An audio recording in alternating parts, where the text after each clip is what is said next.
اور میرا اللہ کہتا ہے کوئی اتنے گناہ کرے کہ اٹھاتے اٹھاتے اٹھاتے آسمان کی چھت کو لگائے، اور میرا اللہ کہتا ہے مجھے آزما، میری دوستی کو آزما، آدھی زبان سے کہنا یا اللہ معاف کر تو میں تیرے سارے معاف کر دوں گا۔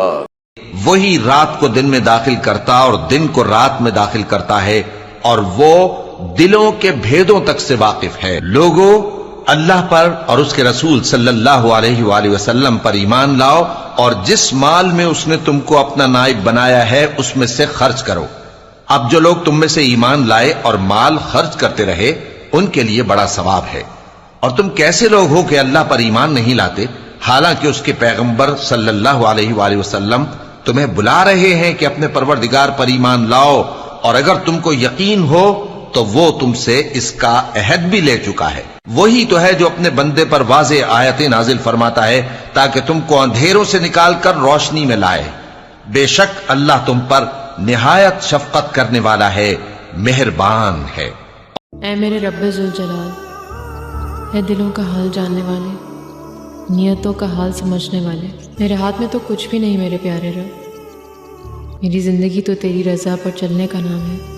جو تیرے آسرے پر چلتا ہو اسے راستوں کی کیا پرواہ، اس کے راستے اس کی منزلیں تو تو نے طے کرنی ہے الہی۔ میری مشکلوں کو آسان فرما دے میرے رب، تو ہی جانتا ہے میرے لیے کیا بہتر ہے۔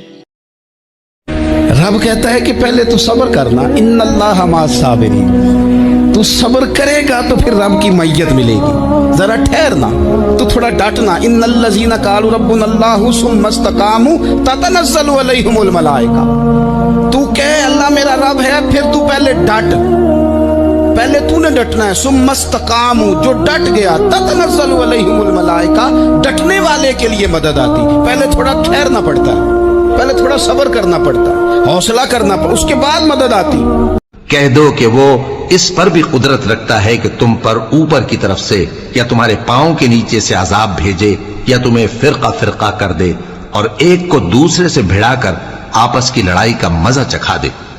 دیکھو ہم اپنی آیتوں کو کس کس طرح بیان کرتے ہیں تاکہ یہ لوگ سمجھیں۔ بھائیو، یہ دنیا کی زندگی چند روز فائدہ اٹھانے کی چیز ہے، اور جو آخرت ہے وہی ہمیشہ رہنے کا گھر ہے۔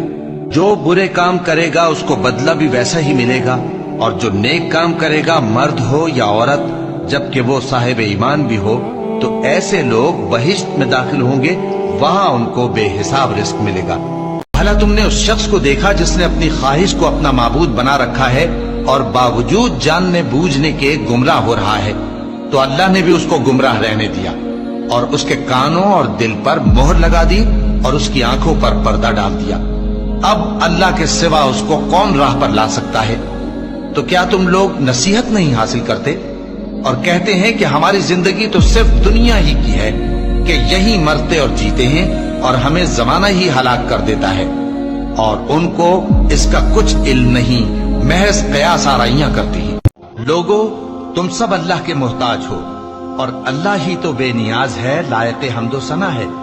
اگر وہ چاہے تو تم کو نابود کر دے اور نئی مخلوق لے آئے، اور یہ اللہ کو کچھ مشکل نہیں۔ اللہ فرماتا ہے، ایک تیری چاہت ہے، ایک میری چاہت ہے، ہوگا وہی جو میری چاہت ہے۔ اگر تو نے سپرد کر دیا اپنے آپ کو اس میں جو میری چاہت ہے، تو میں تجھے وہ بھی دوں گا جو تیری چاہت ہے۔ اگر تو نے مخالفت کی اس میں جو میری چاہت ہے، تو میں تجھے تھکا دوں گا اس میں جو تیری چاہت ہے، پھر ہوگا وہی جو میری چاہت ہے۔ سب سے اچھا وقت گزارنا ہے تو پڑھو لا الہ الا اللہ محمد الرسول اللہ، جس کو بھی بھیجو گے وہ لازمی پڑھے گا، اور ثواب باپ کو بھی ملے گا۔